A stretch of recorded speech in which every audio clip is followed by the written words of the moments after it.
सूत्रों के हवाले से बड़ी खबर आ रही है। वन नेशन वन इलेक्शन पर केंद्र की बड़ी तैयारी है। मौजूदा शीतकालीन सत्र में बिल पेश कर सकती है सरकार। चर्चा के लिए ज्वाइंट पार्लियामेंट्री कमेटी के पास भेजा जा सकता है bill. One nation one election यानी एक देश एक चुनाव होना चाहिए, इसकी मांग उठती रही है। वर्तमान सरकार इसको लेकर गंभीर रही है और सकारात्मक भी है।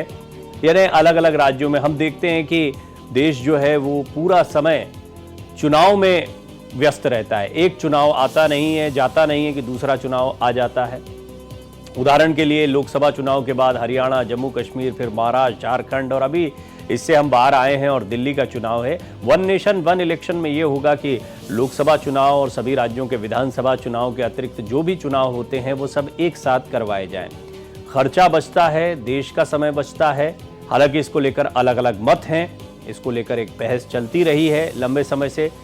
कई लोगों का, ज़्यादातर राजनीतिक दल इसके समर्थन में दिखाई देंगे आपको, लेकिन कई राजनीतिक दल जो इसके विरोध में हैं उनका तर्क ये है कि लोकतंत्र की जो मूल भावना होती है वो अलग अलग राज्यों में जो सरकारें होती हैं, वहाँ के जो मुद्दे होते हैं, उसके लिए बहुत महत्वपूर्ण है कि जो व्यवस्था चली आ रही है वो चलती रहे। हालांकि वन नेशन वन इलेक्शन इसीलिए भी होना ज़रूरी है क्योंकि यही मूल स्वरूप भी था।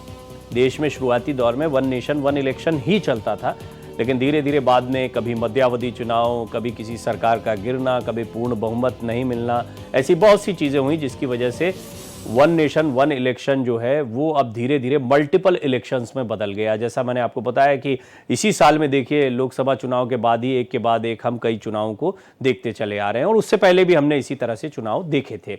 मेरे सहयोगी रमेश सिंह आपको ज़्यादा जानकारी देंगे। रमेश, ये बड़ी खबर है। हालांकि पहले से सरकार ने अपनी इच्छा शक्ति को दिखाया है, इसको महत्वपूर्ण बिलों में से एक सरकार मानती रही है। क्या तैयारी है, क्या खबर आ रही है? देखिए, सबसे बड़ी बात कि सरकार पूरी तरह से तैयारी कर चुकी है और वन नेशन वन इलेक्शन, एक देश एक चुनाव की जो बिल है वो पेश करेगी। पर ये बिल जो है जेपीसी कमेटी के पास भेजी जा सकती है और कहीं ना कहीं आप देखिए कि सरकार इसको लेकर बहुत ही गंभीर है, क्योंकि सरकार का कहना है कि विकास कार्य को छोड़कर लगातार चुनाव में उलझी रहती है सरकारी एजेंसियां, जो कि एक बहुत ही नुकसानदेह है विकास के लिए। और लगातार जिस तरह से चुनाव होते रहते हैं भारतवर्ष में, पूरा जो तंत्र है वो चुनाव कराने में लगा रहता है, तो इससे कहीं ना कहीं खर्च बहुत ज्यादा होता है, संसाधन बहुत ज्यादा लगता है। रमेश, आप एक सीनियर जर्नलिस्ट हैं, मैं चाहूंगा थोड़ा सा दर्शकों को बताएं संक्षेप में कि वन नेशन वन इलेक्शन पर अभी सरकार की जो स्थिति है और जिस तरह का बहुमत है और कौन कौन से दल साथ में, कौन कौन से विरोध के बाद में इस बिल के पास होने की कितनी उम्मीद है, क्योंकि ये जरूरी है, ये तो हम सभी जानते हैं, इस पर बड़ी लंबी बहस चलती रही है। बिल्कुल, आप देखिए कि कैबिनेट की पहले से ही मंजूरी मिल चुकी है इस बिल को और लगातार जिस तरीके से सरकार चाहती है, अब ये देखना होगा कि कौन कौन से राजनीतिक दल इसके समर्थन में आते हैं, क्योंकि अभी विपक्ष लगातार इस बिल को लेकर विरोध प्रदर्शन कर रहा है। उसका इसके समर्थन की बात नहीं है, पर 62 राजनीतिक पार्टियों के संपर्क में है भारतीय जनता पार्टी और उसका गठबंधन, और इनमें से 32 ने जो है एक देश एक चुनाव के लिए अपना समर्थन दिया है, जबकि 15 ऐसी पार्टियां हैं जो विरोध कर रही हैं और 15 ऐसी पार्टियां हैं जिन्होंने अभी तक जवाब नहीं दिया है। तो जब कल संसद के पटल पे इस बिल को रखा जाएगा तब देखना होगा कि इसके पक्ष और विपक्ष में कितने लोग आते हैं।